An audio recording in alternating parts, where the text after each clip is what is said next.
দুপুরের লাঞ্চ বা রাতের ডিনার একদম জমে যাবে যদি থাকে ডিমের এই রেসিপিটি। আর এর জন্য তৈরি করা লাগবে ডিমের ঠিক এই রকম বান। দেখুন দুপাশে ভাজা আর ভেতর থেকে একদম জুসি টাইপের তৈরি করা হয়েছে ডিমের এই বানগুলো। আর এটি কিভাবে তৈরি করতে হবে সেটি জানার জন্য পুরো রেসিপিটি কিন্তু স্কিপ না করে দেখতে হবে। তো এর জন্য আমি নিয়েছি 4টে ডিম, আমি দুজনের জন্য তৈরি করব। আর তার সঙ্গে নিয়েছি আলু, 5-6টা লঙ্কা, একটু আদা, টমেটো আর 2-4টে পেঁয়াজ আর অল্প আধা রসুন।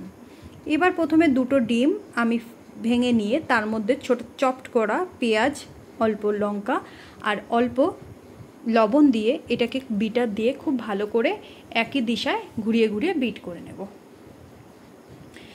লবণ, পেঁয়াজ আর লঙ্কাটা ডিমের সাথে খুব ভালো করে মিশিয়ে নিতে হবে। এভাবে একই দিকে বারবার করে একটু ঘুরিয়ে নিলেই এই ডিমটা খুব ভালো করে ফেটে যাবে। এবার লাগবে এরকম একটা তড়কা প্যান। এই তড়কা প্যান ছাড়া কিন্তু এই বানটা তৈরি করা যাবে না। এটা ননস্টিক কড়াইতে হবে, কিন্তু একদম এইরকম বানের শেপটা হবে না, তখন জিনিসটা ঠিকমতো করা যাবে না। তো এবার ধীরে ধীরে ঘুরিয়ে ঘুরিয়ে দেখুন ঠিক এইভাবে আস্তে আস্তে একটু একটু করে ভাজা করতে হবে আর একটু একটু করে ডিমটাকে ঘোরাতে হবে। আর এক্ষেত্রে গ্যাসের ফ্লেমটা কিন্তু মাঝের থেকে একটু হাই ফ্লেমে এটাকে করতে হবে। তো একটু সময় নিয়ে ধীরে ধীরে করে দেখুন আমি কিভাবে করছি। ঠিক এভাবেই আস্তে আস্তে ডিমটাকে ঘুরিয়ে নিলে এটা ধীরে ধীরে বানের আকারে তৈরি হয়ে যাবে। তো দেখুন একটু সময় নিয়েই করছি, একটু একটু করে ঘোরাচ্ছি।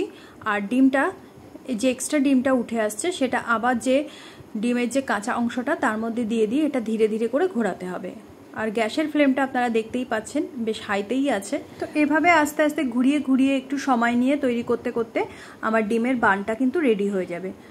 তো বন্ধুরা দেখুন এইভাবে আমি এবার উপরের অংশটা একটু মোটামুটি হয়ে গেলে এবার আস্তে করে এটাকে উল্টে দিতে হবে।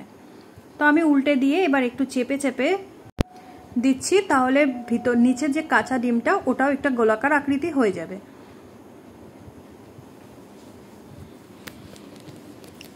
তো এবার উল্টে দেওয়ার পরে কিছুক্ষণ এভাবেই রাখতে হবে। গ্যাসের ফ্লেমটা একদম লো করে দিয়েছি আমি। এবার এই ডিমটা বানটা হয়ে গেছে, দেখুন আমি প্লেটের মধ্যে ঢেলে নিলাম। এবার এভাবেই আমি আরেকটাও বান তৈরি করে নেব। আবার আমি ডিমটা ফেটিয়ে এর মধ্যে দিয়ে দিলাম। তো আপনারা আরেকবার দেখে নিন কিভাবে আমি বানটাকে তৈরি করেছি। তো এভাবে কিছুক্ষণ রেখে দিলেই ওপরটা যখন একদম শুকিয়ে যাবে আস্তে আস্তে ঘোরাতে ঘোরাতে তারপর এটাকে আস্তে করে এইভাবে পাল্টে দিয়ে ওটাকে আবার চেপে চেপে নিলেই এই বানটা একদম রেডি হয়ে যাবে। তো এই যে দেখুন খুব সুন্দরভাবে আমি ডিমটা তৈরি করে নিয়েছি। দুপাশে ভাজা হয়ে গেছে আর কিন্তু ভেতরটা দেখুন একটা জুসি টাইপের ব্যাপার আছে। আর এগুলো যখন আমি ঝোলের মধ্যে রান্না করব তখন কিন্তু এগুলো আবার ফুলে ডাবল হয়ে যাবে। এবার একটা ননস্টিক প্যান নিয়ে আমি প্যানের মধ্যে নিয়ে নিলাম তেলটা গরম হয়ে গেলে এর মধ্যে আমি যে আলুটা নিয়েছিলাম সেটা একদম ছোট ছোট করে চপড করে কেটে নিয়েছি। আর এটা তেলের মধ্যে দিয়ে এবার আমি ভাজা করব। আলু ভাজার সময় লবণ হলুদ কোনো কিছুরই আমি ইউজ করব না। একদম গ্যাসের ফ্লেমটা মিডিয়াম রেখে আলুটাকে খুব ভালো করে ভেজে নেব। আর এখানে এগ কারি রান্না করার জন্য আমি এখানে নিয়েছি মিডিয়াম সাইজের একটা পেঁয়াজ, আধা ইঞ্চি আদা, একটা টমেটো, 5 কোয়া রসুন আর 4টে লঙ্কা। এদিকে আলুটা ভাজা হয়ে গেছে। আলুটা ভাজা হয়ে গেলে আমার আলুটা তুলে নেব। এবার যে মশলাটা আমি তৈরি করেছিলাম সেই মশলাটা অল্প একটু ঘুরিয়ে নিয়ে তার মধ্যে আমি দিয়ে দিলাম 1.5 চা চামচ জিরে দিয়ে আমি ওটাকে আবার ঘুরিয়ে নিয়ে একটা পেস্ট বানিয়ে রেখে দেব। এদিকে আলুটা তুলে নিয়ে আমি এর মধ্যে 1 চা চামচ সাদা জিরে আর 2টি শুকনো লঙ্কা দিয়ে একটুখানি ভাজা ভাজা করে নেব।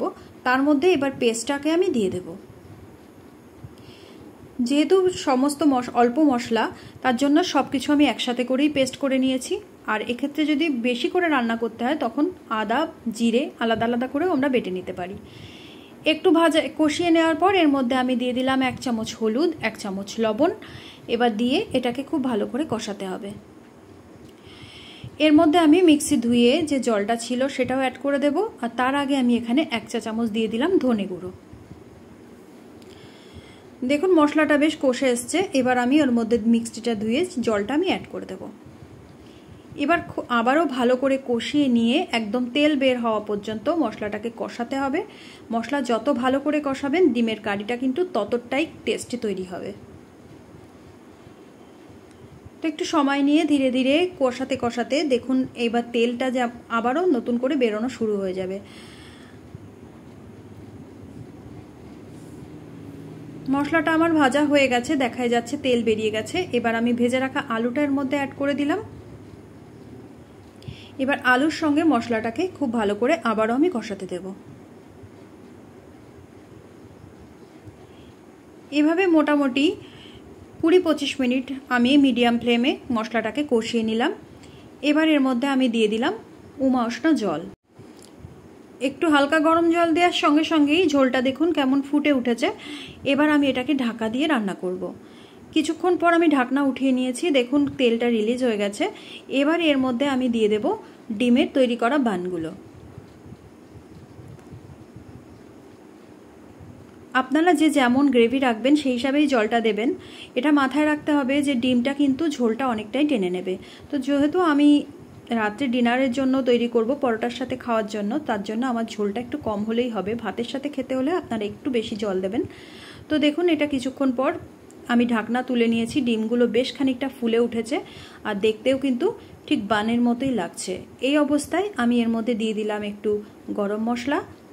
এবার ডিমগুলোকে আমি একটু উল্টে দেব আর একটু নাড়াচাড়া করে নিলেই এই পর্যায়ে আমার রেসিপিটি একদম রেডি হয়ে গেছে। তো বন্ধুরা, আপনারা অবশ্যই লাইক, কমেন্ট ও শেয়ার করে জানাবেন যে আমার রেসিপিটা কেমন লাগলো। আর ভালো লাগলে অবশ্যই সাবস্ক্রাইব করে আমার পাশে থাকবেন। আজকের মতো টাটা।